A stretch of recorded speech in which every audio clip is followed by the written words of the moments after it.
नमस्कार, स्वागत है आपका बिहार समाचार में। चलिए जानते हैं आज की बिहार की अब तक की सबसे बड़ी और महत्वपूर्ण खबरों के बारे में। सभी खबरें आपके लिए काम की होने वाली है, पर इससे पहले अगर आप चैनल पर नए हैं तो चैनल को सब्सक्राइब जरूर कर लें ताकि आपको बिहार की हर ताजा तरीन खबरें सबसे पहले मिल सके। तो चलिए शुरुआत करते हैं आज की पहली और बड़ी खबर से। केंद्र बजट में बिहार के साथ ही पूरे देशवासियों के लिए हुए बड़े ऐलान। कई चीजें हुई सस्ती, कुछ हुआ महंगा। वित्त मंत्री निर्मला सीतारमण ने देश का बजट लोकसभा में पेश कर दिया है और इस केंद्र बजट में युवाओं से लेकर महिलाओं पर फोकस रखा गया है। वहीं गरीब, मिडिल क्लास और किसानों के लिए भी इस बजट में खास तोहफा दिया गया है। साथ ही वित्त मंत्री ने टैक्स पेयर्स के लिए बड़ी छूट का भी ऐलान करते हुए कह दिया है कि अब 12 लाख रुपए तक की सालाना इनकम पर कोई भी टैक्स नहीं देना होगा। वहीं देखिए, कुछ चीजों पर कस्टम ड्यूटी हटाई गई है, जिस कारण से बहुत चीजें सस्ती हुई है और कुछ चीजें महंगी भी नजर आ रही हैं। तो देखिए कौन कौन सी चीजें महंगी हुई है और क्या सस्ता हुआ है, इस पर अगर नजर डालें तो देखिए इलेक्ट्रॉनिक्स दवाइयां, 36 जीवन रक्षक दवाएं भी सस्ती हो गई है। कैंसर की दवाएं, इलेक्ट्रिक गाड़ी, मोबाइल फोन, मोबाइल बैटरी और एलईडी टीवी सस्ता हो गया है। वहीं बजट 2025 में कुछ चीजें महंगी हुई, जैसे कि flex panel display, TV display और फैब्रिक चीजें ये महंगी हुई है। वहीं देखिए, अब सरकार ने दवाओं पर कस्टम ड्यूटी भी कम कर दी है। इससे अब कैंसर की दवाएं, जिसमें शामिल है कैंसर और गंभीर बीमारी से ग्रसित लोगों के लिए, अब 56 दवाओं पर कस्टम ड्यूटी हटा ली गई है। ये दवाएं अब सस्ती हो जाएगी और सरकार ने 36 जीवन रक्षक दवाओं को बेसिक कस्टम ड्यूटी से पूरी तरह से छूट देने का ऐलान कर दिया है। इसका फायदा उन मरीजों को मिलेगा जो कैंसर और अन्य गंभीर बीमारियों की दवाएं खरीदते हैं। और इलेक्ट्रॉनिक वस्तुओं पर कस्टम ड्यूटी 5% करने की बात कही गई है। खासकर टीवी और मोबाइल फोन के ओपन सेल और साथ ही अन्य कंपोनेंट्स पर बेसिक कस्टम ड्यूटी में कमी लाई गई है। इससे अब इसके दाम घट सकते हैं, लेकिन गोल्ड और सिल्वर की कीमतों में कोई भी असर नहीं होगा। 2024 के बजट में सोने और चांदी पर कस्टम ड्यूटी को 6% तक घटाने का प्रस्ताव रखा गया था, लेकिन इस बजट में कोई भी ऐसा बदलाव नहीं किया गया है। ऐसे में सोना और चांदी के दाम में कोई भी बदलाव नहीं होगा। इधर देखिए, बिहार में किसानों और साथ ही पूरे देश के किसानों को बड़ा तोहफा भी दिया गया है। किसान क्रेडिट कार्ड के तहत अब लोन की लिमिट जो है वो 3 लाख रुपए से बढ़ाकर 5 लाख रुपए कर दिया गया है। यानी कि किसान अब 3 लाख की जगह अब 5 लाख रुपए तक का लोन ले सकते हैं। और वहीं देखिए, किसानों के लिए एक और बड़ा ऐलान यह हुआ है कि पीएम धन्य धान्य कृषि योजना का ऐलान किया गया है। यह योजना के 100 जिलों में राज्य सरकार के सहयोग से चलाई जाएगी और ये वे जिले हैं जिनमें कृषि उत्पादकता बहुत कम है। इससे अब 1 करोड़ 70 लाख किसानों को फायदा होगा। केंद्र बजट 2025 में बिहार को मिली बड़ी सौगात। बजट में देश के लिए हुए बड़े ऐलान। वित्त मंत्री निर्मला सीतारमण ने लोकसभा में 8वां बजट पेश किया। इस आम बजट में बिहार के लोगों को बड़ी उम्मीदें थी और इस बजट में बिहार को बड़ी सौगात मिली है और इस बार बिहार पर काफी फोकस नजर आया। देखिए, बिहार के लिए जो बड़ी घोषणाएं हुई है उसमें पहली घोषणा यह है कि बिहार में मखाना बोर्ड बनाया जाएगा और मखाना बोर्ड बनने के बाद 90% डायरेक्टर प्रॉफिट बिहार को होगा। यानी कि 100 रुपए प्रॉफिट में 90 रुपए बिहार को मिलेगा।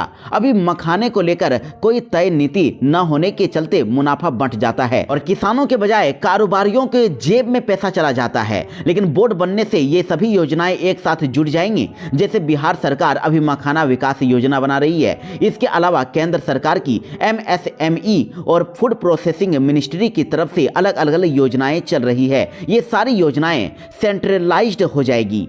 उसके बाद बिहार के लिए जो दूसरी घोषणा हुई है, ये कहा गया है कि national institute of food technology की स्थापना की जाएगी और इसका मकसद पूर्वी भारत के 4 राज्यों बिहार, पश्चिमी बंगाल, झारखंड और उड़ीसा में बिजनेस एक्टिविटी बढ़ाना है। इन राज्यों में फूड प्रोसेसिंग यूनिट स्थापित की जाएगी और इससे रिसर्च के साथ ही किसानों को नई तकनीक के बारे में पता चलेगा, युवाओं को स्किल्ड किया जाएगा और किसान जब टेक्नोलॉजी से अवेयर रहेंगे तो उन्हें फसलों की सही कीमत मिल सकेगी। बजट में जो तीसरी घोषणा हुई है, कहा गया है कि IIT पटना का विस्तार होगा। इससे क्या फायदा होगा? देखिए, बिहार में एकमात्र IIT अभी पटना में है, जबकि यहां युवा आबादी करीब 50% है और IIT पटना में अभी 2863 सीटें हैं। यह बढ़कर 5000 के आसपास हो जाएगी। कैंपस में अभी 2 बॉयज और 1 गर्ल्स हॉस्टल है, इनकी संख्या भी बढ़ाई जाएगी और सीटें बढ़ने से एडमिशन के ज्यादा मौके होंगे। और बजट में जो चौथी घोषणा हुई है इसमें कहा गया है कि 3 ग्रीनफील्ड एयरपोर्ट बनाए जाएंगे। इससे क्या फायदा होगा? देखिए, ग्रीनफील्ड एयरपोर्ट वे एयरपोर्ट होते हैं जहां शुरुआत से पूरा काम किया जाता है, जबकि ब्राउन फील्ड एयरपोर्ट वे एयरपोर्ट होते हैं जिनका विस्तार किया जाता है, ये पहले से ही बने हुए होते हैं। और पटना और बिहटा एयरपोर्ट का अभी विस्तार किया जाएगा। इसके अलावा बिहार के राजगीर, भागलपुर और सोनपुर में ग्रीनफील्ड एयरपोर्ट बनाए जाएंगे। और बजट में जो बिहार के लिए 5वीं घोषणाएं है उसमें कहा गया है कि पश्चिमी कोसी नहर परियोजना बनाया जाएगा। इससे ये फायदा होगा कि इस योजना के 3 मकसद हैं। पहली, बिजली निर्माण करना, दूसरा, सिंचाई की सुविधा बेहतर करना, तीसरा, बाढ़ को नियंत्रित करना। और सरकार पश्चिमी नहर परियोजना को आर्थिक मदद भी देगी।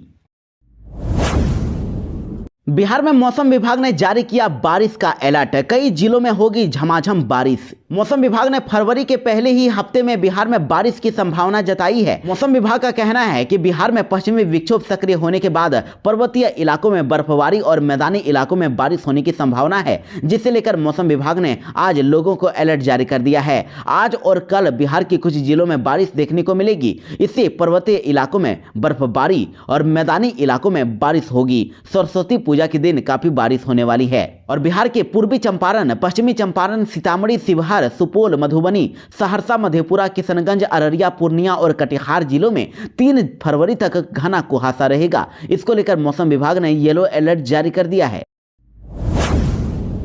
बिहार में इंटर एग्जाम को लेकर समस्तीपुर में छात्रों पर हुआ लाठीचार्ज। बेगूसराय में दीवार और गेट फांदकर घुसे बच्चे और आरा में एंट्री नहीं मिली तो रोने लगी छात्रा। जी हां, बिहार बोर्ड इंटर की परीक्षा अब शुरू हो चुकी है और सुबह 9 बजे सेंटर के गेट बंद हो जा रहे हैं। कई जगह तो छात्र 1-2 मिनट लेट पहुंचे लेकिन उन्हें अंदर जाने नहीं दिया गया। और देखिए, जो आंकड़े नजर आ रहे हैं उसमें इंटर परीक्षा के पहले ही दिन बिहार में 81 परीक्षार्थियों को निष्कासित किया गया है। सबसे ज्यादा शेखपुरा में 24 छात्र छात्राओं को नकल करते हुए पकड़ा गया।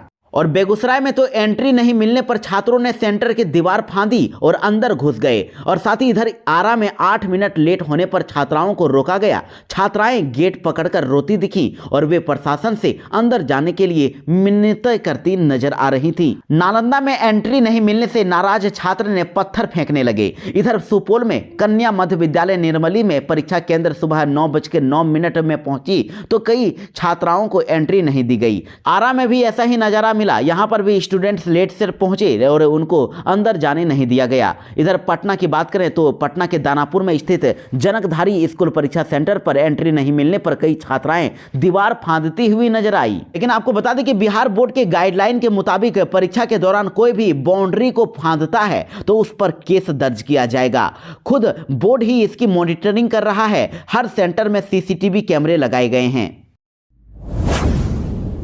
केंद्र बजट 2025 को लेकर तेजस्वी यादव ने दिया बड़ा बयान। कहा, केंद्र सरकार ने बिहार के साथ सौतेला व्यवहार किया। नेता प्रतिपक्ष तेजस्वी यादव ने केंद्र बजट 2025 को लेकर गहरी निराशा व्यक्त की है। उन्होंने कहा कि इस बार के बजट में बिहार की उपेक्षा की गई है और केवल पुरानी योजनाओं को दोहराया गया। तेजस्वी यादव ने कहा कि बिहार को विशेष राज्य का दर्जा देने की मांग वर्षों से की जा रही है, लेकिन केंद्र सरकार ने इस ओर कोई ध्यान ही नहीं दिया।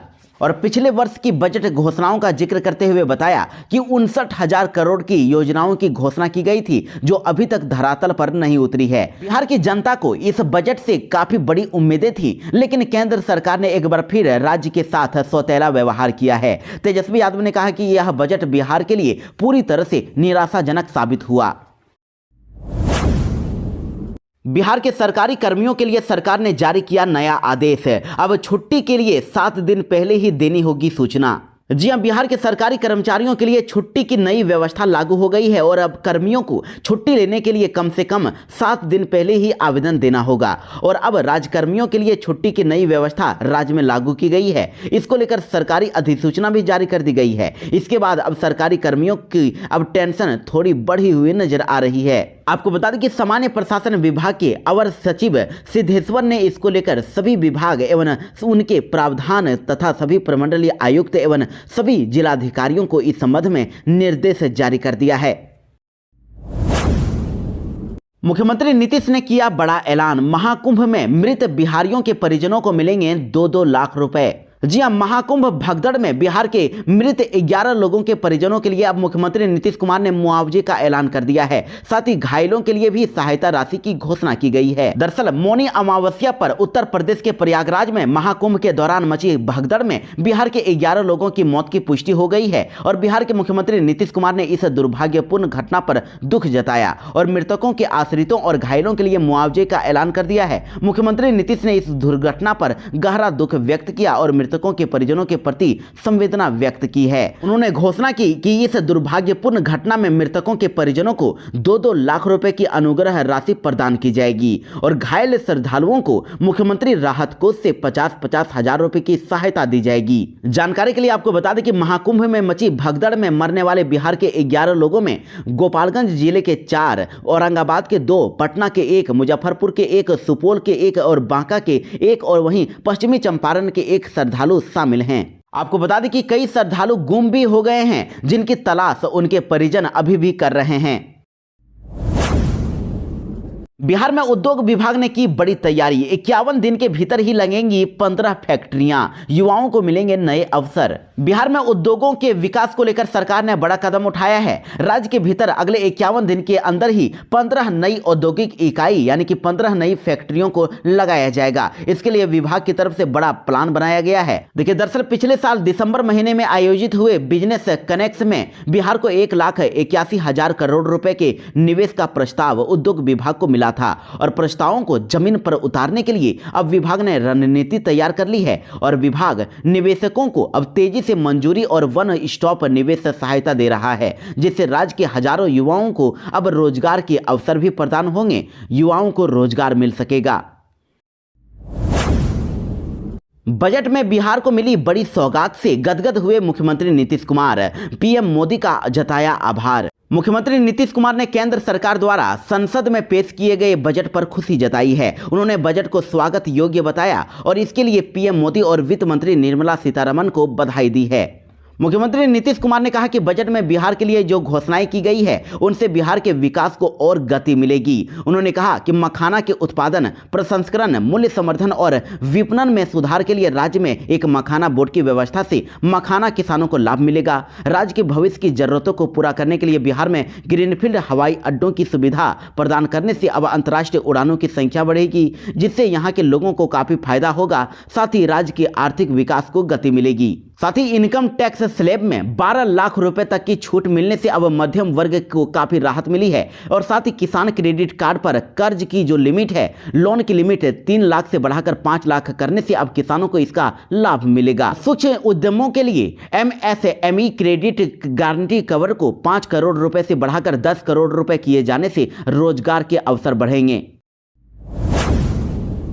बिहार के युवाओं के लिए कृषि विभाग ने कर दिया बड़ा ऐलान। ट्रेनिंग को लेकर अफसरों तक पहुंचा नया आदेश। जी हां, किसानों को अब अनुदान पर मिलने वाले कृषि यंत्रों यानी कि किसान को जो मशीनें मिलती है उसके लिए अब बेहतर सर्विसिंग की सुविधा मिलने वाली है।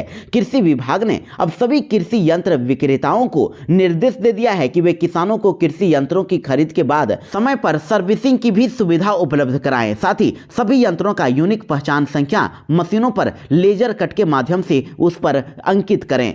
और देखिए, कृषि उपकरण निर्माताओं को बिहार के युवाओं को अब कौशल प्रशिक्षण देकर राज्य में मैकेनिक की संख्या बढ़ाने के भी निर्देश दे दिए गए हैं, ताकि मशीनों की सर्विसिंग सही समय पर किया जा सके। और डीलर सेंटर पर कृषि यंत्रों के स्पेयर पार्ट्स की उपलब्धता भी जरूर होनी चाहिए। बिहार में हुआ बड़ा हादसा। भीषण सड़क हादसे में 5 लोगों की मौत, परिजनों में मातम का माहौल। बिहार में सड़क हादसे के मामले लगातार बढ़ते ही जा रहे हैं। देखिए, राज्य के अंदर शायद ही कोई ऐसा दिन गुजरता होगा जिस दिन राज्य के अंदर से सड़क हादसे में लोगों की जान नहीं जाती होगी। और इसी कड़ी में अब देखिए, एक ताजा मामला मुजफ्फरपुर से निकल के सामने आया है, जहां सड़क हादसे में 5 लोगों की जान चली गई है। इस घटना के बाद इलाके में अब हड़कंप का माहौल कायम हो गया है। जानकारी के मुताबिक मुजफ्फरपुर के सदर थाना क्षेत्र के अंतर्गत मादापुर गाँव में भीषण सड़क हादसा हुआ है। यहाँ एक बाइक सवार युवक को बचाने बचाने के चक्कर में एक तेज रफ्तार स्कॉर्पियो अनियंत्रित हो गई और सड़क किनारे से में बने हुए डिवाइडर से जाकर टकरा गई। इसी दौरान 5 लोगों की मौके पर ही मौत हो गई और इस घटना के बाद इलाके में हड़कंप का माहौल कायम हो गया है और 5 लोगों की मौत तो हुई, जबकि 4 व्यक्ति बुरी तरह से घायल भी हो गए हैं, जिन्हें इलाज के लिए अब नजदीकी अस्पताल में भर्ती कराया गया है। बजट में वित्त मंत्री निर्मला सीतारमण ने किया बड़ा ऐलान, बहुत ही जल्द आएगी शहरी गरीबों के लिए नई योजना। जी हां, शहरी गरीबों की मदद के लिए अब केंद्र सरकार ने एक नई योजना लाने की घोषणा कर दी है और ये योजना शहरों में लोगों को रोजगार उपलब्ध कराने वाली हो सकती है। आपको बता दें कि पीएम स्वनिधि योजना के तहत रेहड़ी पटरी वालों को कारोबार के लिए पैसा उपलब्ध कराने के बाद यह एक और महत्वपूर्ण कार्यक्रम होगा जो शहरों में निर्धन आबादी और कमजोर समूहों की सहायता के लिए चलाया जाएगा। वित्त मंत्री ने कहा है कि सरकार एक नई योजना लाने जा रही है ताकि शहरों में रहने वाले गरीबों की आय बढ़ाने, उन्हें नियमित आजीविका अर्जित करने का अवसर देने के साथ साथ जीवन स्तर बेहतर बनाने में मदद की जा सके। माना जा रहा है कि यह योजना शहरों में गरीबों को काम का अवसर प्रदान करने के साथ साथ उन्हें सरकारी कल्याणकारी कार्यक्रमों के दायरे में लाने वाली होगी। बिहार के लाखों कैंसर मरीजों को होगा बड़ा फायदा, सभी 38 जिलों में बनेंगे डे केयर कैंसर सेंटर। केंद्र वित्त मंत्री निर्मला सीतारमण ने आम बजट पेश करते हुए बड़ी घोषणा कर दी है। उन्होंने कहा कि सरकार अगले 3 वर्षों में सभी जिला अस्पतालों में डे केयर कैंसर केंद्रों की स्थापना की जाएगी और इनमें से 200 सेंटर तो इसी वित्त वर्ष 2025-26 में स्थापित किए जाएंगे। इस योजना के तहत बिहार में हर साल मिलने वाले करीब 80 से 90 हजार कैंसर मरीजों के लिए इलाज की सुविधा आसान हो जाएगी। साथ ही अस्पतालों में 10,000 एक्स्ट्रा सीट भी जोड़ी जाने वाली है। वित्त मंत्री निर्मला सीतारमण ने कहा है कि अगले 5 सालों में मेडिकल कॉलेजों में 75,000 सीटें जोड़ने का लक्ष्य है और अगले वर्ष मेडिकल कॉलेजों और अस्पतालों में 10,000 अतिरिक्त सीटें जोड़ी जाएगी। गिग वर्कर्स को पीएम जय के तहत स्वास्थ्य सुविधाएं प्रदान की जाएगी और इस उपाय से लगभग 1 करोड़ श्रमिकों को सीधा लाभ होने वाला है। वित्त मंत्री ने मछली पालकों को दिया बड़ा तोहफा, अब बिहार के इतने मछुआरों को मिलेगा लाभ। वित्त मंत्री निर्मला सीतारमण की ओर से केंद्र बजट 2025-26 पेश किया गया और बजट पेश करते हुए उन्होंने ऐलान कर दिया है कि मछली पालन क्षेत्र की पैदावार को बनाए रखने के लिए सरकार एक सक्षम ढांचा लाएगी। मेक इन इंडिया कार्यक्रम को आगे बढ़ाने के लिए विनिर्माण मिशन नीति समर्थन और विस्तृत ढांचे के माध्यम से छोटे, मध्यम और बड़े उद्योगों को कवर करेगा। केंद्र सरकार सतत मछली पालन और पकड़ने को बढ़ावा देने के लिए अनुकूल फ्रेमवर्क लाएगी। केंद्र सरकार के इस फैसला से अब मछली व्यवसाय से जुड़े लोगों को लाभ होगा और साल 2023-24 में राज्य में मछली उत्पादन 8,73,000 टन हुआ था और सालाना 38,000 टन मछली अब बिहार से दूसरे राज्यों को भेजी जा रही है।